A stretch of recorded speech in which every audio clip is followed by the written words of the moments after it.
दोस्तों, आज मैं एक बहुत ही महत्वपूर्ण विषय पर आपसे बात करने वाला हूँ। दरअसल जब हम अपने गांव गए थे इस बार, तो हम यह बात देख कर के दंग रह गए कि हमारे गांव में ईसाइयों की संख्या बड़ी तेज़ी से बढ़ रही है। जैसा कि आप जानते हैं, हमारा गांव नवादा जिला के पकड़िया प्रखंड के देवधा गांव है। देवधाम भी उसे लोग कहते हैं। तो ये देवधा गांव मेनली दो कम्युनिटी के लोग यहाँ रहते थे, दो रिलीजन के लोग रहते थे, हिंदू और मुसलमान। यहाँ सिर्फ 2 घर मुस्लिम हैं, बाकी सभी के सभी हिंदू गांव हैं। करीब करीब 700-800 घर का ये गांव हिंदू बहुल गांव में कहाँ से ईसाई और बुद्धिस्ट आ गए पता ही नहीं चला। दरअसल ये जो ईसाई और अन्य धर्म के लोग हैं, अपने धर्म का प्रचार इस तरह से करते हैं कि पता ही नहीं चलता। दुनिया में एकमात्र सनातन धर्म ही ऐसा है जो किसी अन्य धर्म के लोगों को अपने धर्म में लाने के लिए विवश नहीं करता, उसके लिए प्रलोभन नहीं देता। बस हम सबको अपने धर्म पर ही अडिग रहने की सलाह देते हैं। लेकिन अन्य धर्म में ऐसा नहीं है, क्योंकि अन्य धर्म का निर्माण ही सनातन धर्म के बाद हुआ। ईसाई धर्म तकरीबन 2025 साल पहले के लगभग आए। इस्लाम 1400 साल पहले आए। बौद्ध धर्म करीब 2500 साल पहले आए। सिख धर्म अगर की बात करें तो वो भी 500 साल पहले उसका प्रादुर्भाव हुआ। लेकिन ये सभी धर्म इतने फैलाव क्यों हुआ, इनका विस्तार क्यों हुआ? क्योंकि इन लोगों ने अपने धर्म का विस्तार करते चले गए। लेकिन हमारा धर्म, सनातन धर्म, जो दुनिया के कई देशों में फैला हुआ था, वह लगातार संकुचित होता चला गया, जिसके कारण मिल ये थे कि वे सब अपने धर्म का विस्तार कर रहे थे और हम अपने धर्म को अपने संरक्षित करने में सफल नहीं हो पा रहे। मुझे आज ये कहने में कोई गुरेज नहीं है कि हमारे गांव में या कहीं भी हिंदू धर्म जागरूकता के नाम पर हम बीजेपी को लगातार जिताते रहे हैं, और जो बीजेपी के समर्थक हैं उनका इस बात पर दृढ़ विश्वास है कि वे हिंदू धर्म के भलाई के लिए काम करते हैं। लेकिन वही लोग अपने गांव में जिस तरह से ईसाईयत का प्रचार हो रहा है, फैलाव हो रहा है, उसके लिए जागरूक नहीं है। तो हमारी संख्या धीरे धीरे कम होती चली जाएगी। हिंदुओं में फूट डालने की कोशिश लगातार हो रही है। ब्राह्मणवाद को गाली देने के नाम पर, भगवान राम और कृष्ण को काल्पनिक बताने के नाम पर, बौद्ध धर्म और हिंदू धर्म के बीच में खाई डाल करके ये ईसाई मिशनरियाँ और ये इस्लामोफोबिया के लोग, इस्लाम वाले लोग अलग अलग आईडी बना करके हिंदू धर्म को बदनाम कर रहे हैं, और तथाकथित सवर्ण और जो दलित समुदाय के लोग हैं उनके बीच में खाई बढ़ा रहे हैं। देखिए, ऐसा बिल्कुल नहीं है। इतिहास के क्रम में समाज में अलग अलग वर्ग बनते रहे हैं, और जो वर्ग सत्ता में होता है, जिसके पास पावर होता है, वहाँ कुछ न कुछ कमियां होती हैं। लेकिन जब हमारा देश स्वतंत्र हुआ तो देश में एक ऐसे संविधान की रचना की गई जिसमें सबको समान, न सिर्फ समान अधिकार दिया गया, बल्कि इस संविधान के माध्यम से उन वर्गों को जिनको की नीचे रखते थे, जिनके साथ अन्याय और अत्याचार हुआ, उनको वही वर्ग के लोग आरक्षण दे करके और सम्मान दे करके आगे बढ़ाए। कौन नहीं जानता कि भारत के पहले प्रधानमंत्री पंडित जवाहरलाल नेहरू ने और भारत के राष्ट्रपिता महात्मा गांधी और भीमराव अंबेडकर इत्यादि लोगों ने छुआछूत के खिलाफ कितना बड़ा अभियान चलाया और संविधान में छुआछूत को एक दंडनीय अपराध घोषित किया। और आज हमें तो नहीं दिखता कि कहीं भी छुआछूत है।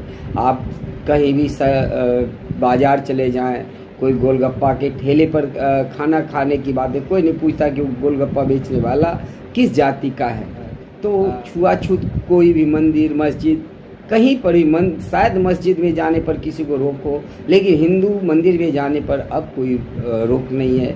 1947 से पहले शायद होगा, और अगर कहीं है भी तो हम वैसे विचारों का न सिर्फ विरोध करते हैं, बल्कि हम मानते हैं कि जो लोग भी अब भी तथाकथित अगड़ी और पिछड़ी के भेदभाव को बढ़ाते हैं वह हिंदू धर्म के भलाई करने वाले या शुभ चिंतक तो कतई नहीं हो सकते।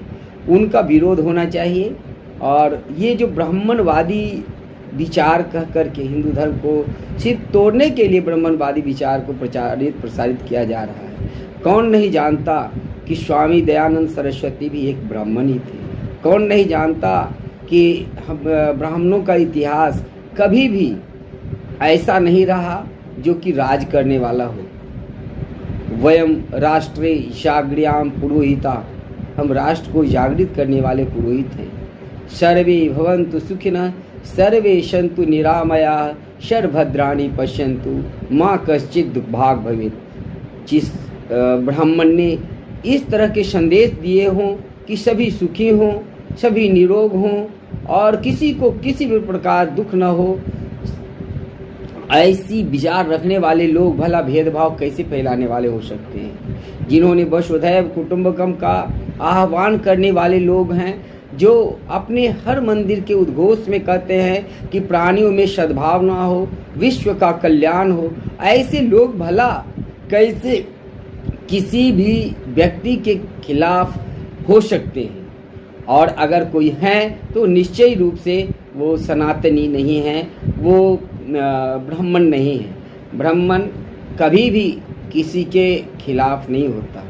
देखिए, ब्रह्म को जानने वाला ब्राह्मण कहा गया, लेकिन ये जो वर्ण व्यवस्था है, वर्ण व्यवस्था को तोड़ मरोड़ करके पेश किया गया।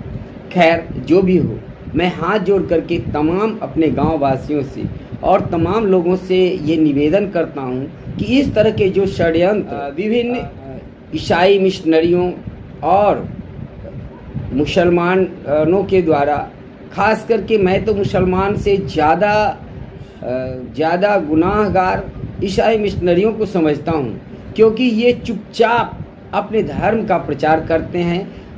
जो दलित हैं, जो पिछड़े हैं, उनको प्रलोभन देते हैं, लेकिन वे ये नहीं जानते, जो उनके बहकावे में आते हैं कि ये उनको ईसाई बना करके चले जाएंगे और फिर उन्हें हमारे साथ ही रहना होगा और फिर वो हमारे बीच में झगड़ा लगा करके चले जाएंगे।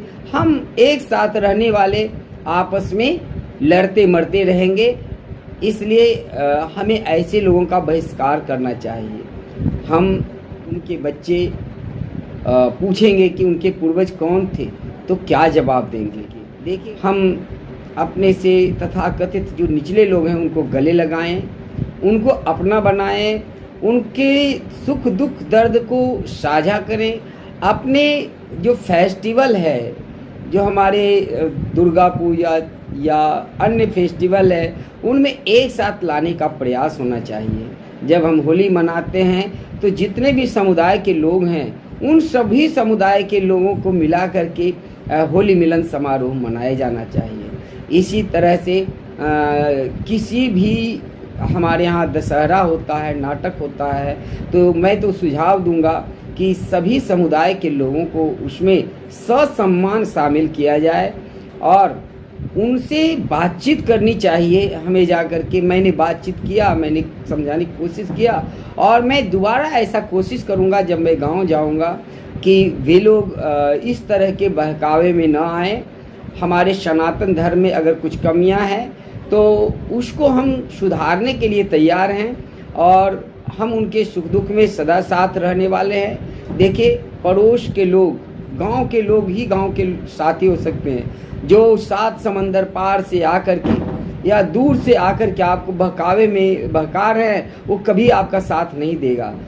जब आपके घर में आग लगेगा तो आपके पड़ोस के लोग, हम हिंदू लोग ही आपके घर में आग बुझाने जाएंगे।